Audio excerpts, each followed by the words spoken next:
En el libro de Eclesiastés, en el capítulo 10, verso 11 de la traducción Palabra de Dios para Todo, nos dice el versículo de la siguiente manera: puede ser que alguien sepa encantar serpientes, pero si lo muerden antes de encantarlas, de nada sirve. La mordedura de una serpiente puede definirse como una herida punzante, el cual resulta en el envenenamiento. Sin embargo, la mayoría de las serpientes generalmente matan a sus presas por constricción en lugar de utilizar veneno, ya que éstas suelen morder como método de caza y también de defensa. Sentimientos de pánico y terror, miedo abrumador e inestabilidad emocional son comunes después de la mordedura de una serpiente. Puede producir un conjunto característico de síntomas mediados por el sistema nervioso, como por ejemplo, aceleramiento de los latidos y náuseas.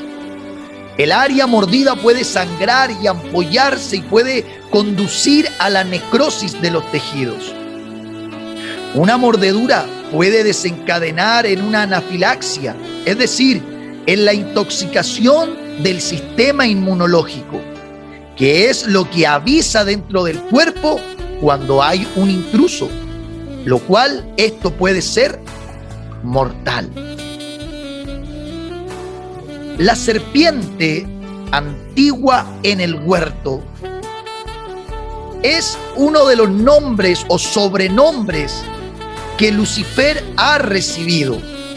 La Biblia también le llama la serpiente antigua en Apocalipsis capítulo 20, verso 2. Su nombre se debe a su participación en la caída de la raza humana en una rebelión contra Dios.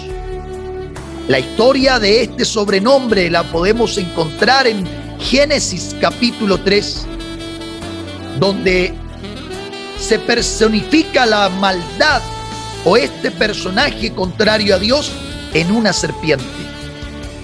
Y fue allí donde logra la serpiente morder al ser humano con su engaño, llevándolo al pecado, a la rebelión contra Dios y a sufrir las consecuencias de su lejanía del Creador.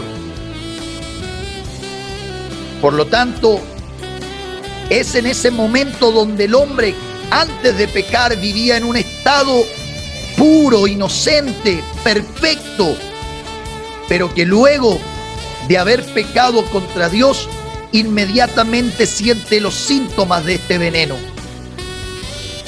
causando una sensación de pánico, terror, miedo abrumador e inestabilidad emocional, tal como lo vemos en el capítulo 3, desde el verso 7 hasta el 10. Es por eso que a partir de ahí se hace la promesa de un Salvador.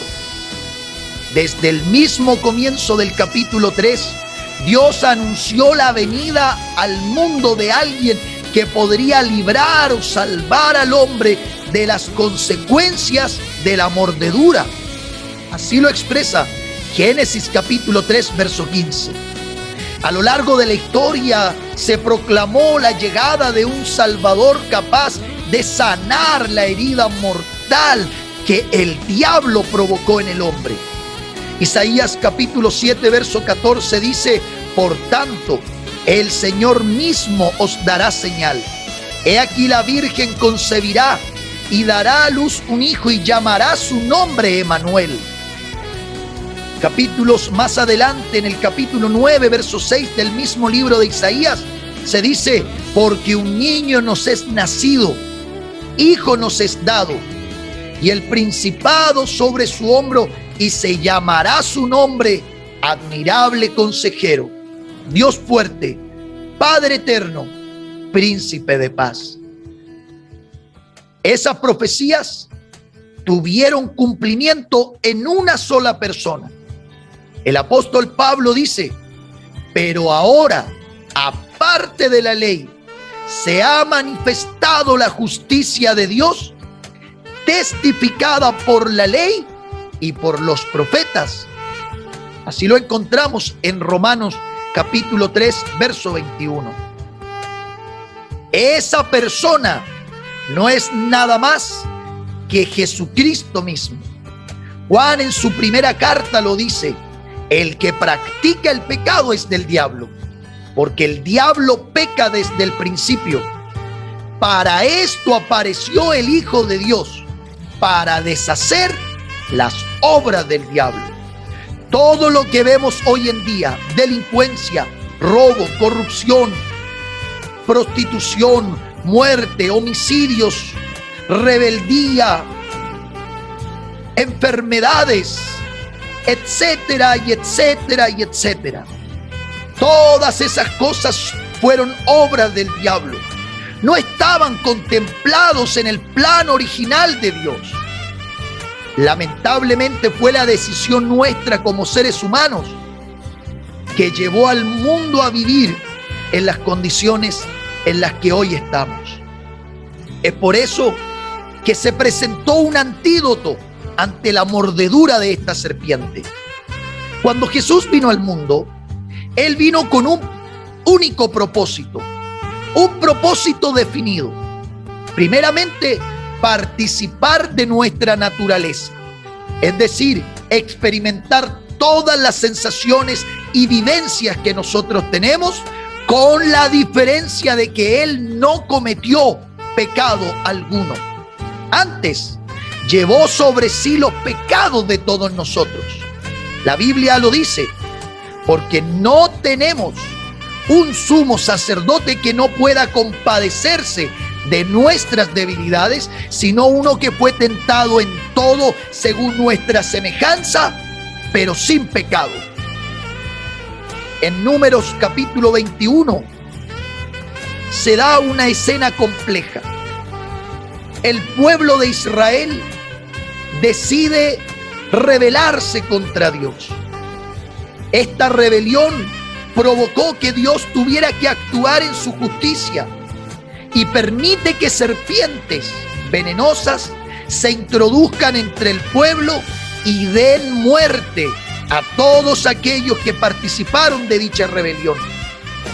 Mucha gente murió a causa de las picaduras, de las mordeduras y el envenenamiento, al punto que buscaron la solución en el líder del pueblo, que era Moisés.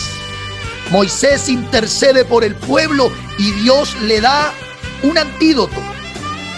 Le pide hacer una serpiente de bronce, de manera que fuera puesta en un lugar visible, en donde todos aquellos que fueran picados por una serpiente, al mirar la serpiente de bronce, fueran sanados inmediatamente del envenenamiento.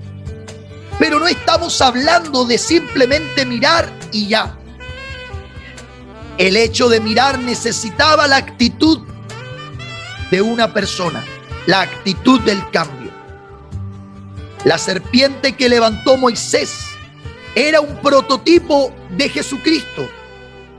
O sea que en medio de la mortandad que había en el pueblo, que representaba toda la humanidad, se levantaría uno que podría aliviar a los hombres que lo miren a Él con fe.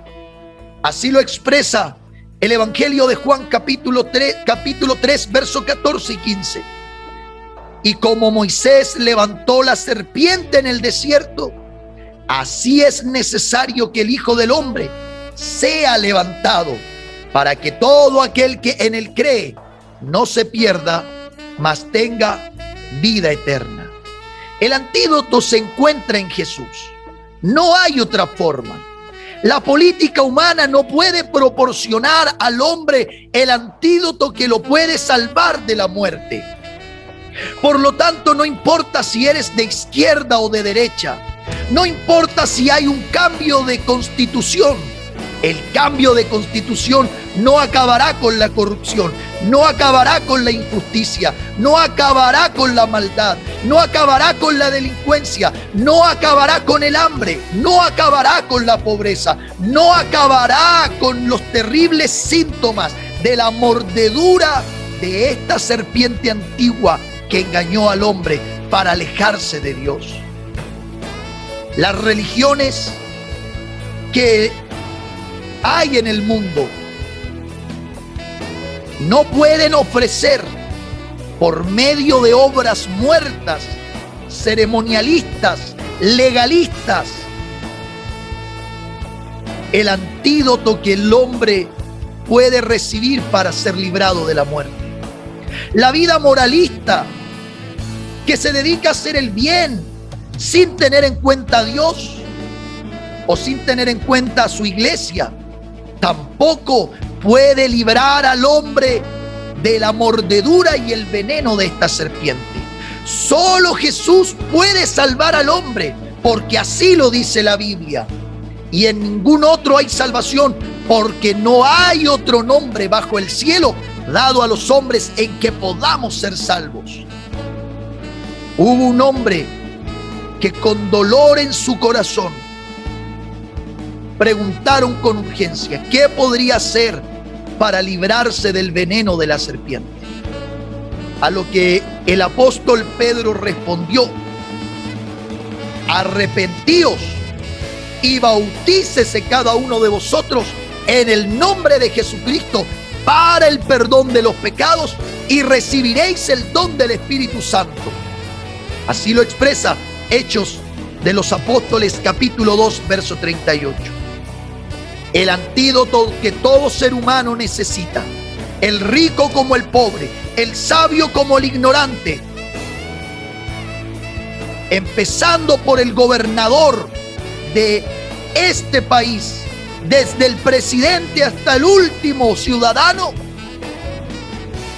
se encuentra en la sangre de Jesucristo que Él derramó en la cruz, la cual hoy está dispuesta a limpiar toda clase de pecados. Chile puede ser sanado de la enfermedad del veneno que corre por sus venas. El veneno de la serpiente ha hecho estragos en millones de vidas. Ha traído la muerte sobre pequeños y grandes. Ha devastado familias, matrimonios, hijos e hijas. Las drogas, el narcotráfico, la miseria ha destruido a millones. Pero estamos acá para decirle a todo el mundo, a todos los chilenos y extranjeros, que hay un antídoto y que es gratuita. Ese antídoto es gratuito y se encuentra en Jesucristo. Que el Señor te bendiga grandemente.